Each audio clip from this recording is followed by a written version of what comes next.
Pakistan democratic movement में दरारें अब गहरी होने लगी हैं। पीडीएम में शामिल तमाम जमातें पीपल्स पार्टी के रवैये से मायूस हो गईं। मुस्लिम लीग नून और JUIF ने सेनेट में अपना कायदे हिज़्ब इख्तिलाफ लाने पर इत्तेफाक कर लिया। मौलाना अब्दुल गफूर हैदरी कहते हैं पीपल्स पार्टी ने बाप से हिमायत मांग कर सबको मायूस किया है।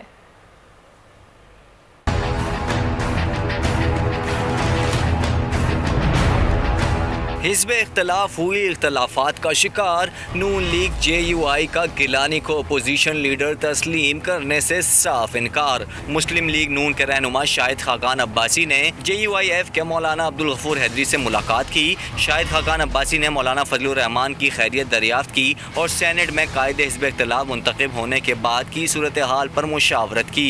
गुफ्तगू में कहा गया कि PDM में शामिल तमाम जमातें पीपल्स पार्टी के रवैये से मायूस हैं। दोनों सियासी जमातों के रहनुमाओं ने इस बात पर भी इत्तेफाक किया कि PDM में शामिल जमातों को अपना कायदे हिज़्ब इख्तिलाफ लाने के लिए हिकमत अमली तय करनी होगी।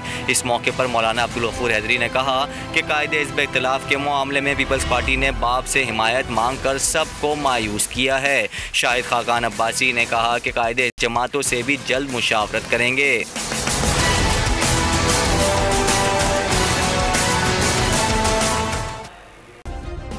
सब्सक्राइब करें और बेल दबाएं ताकि कोई खबर रह न जाए।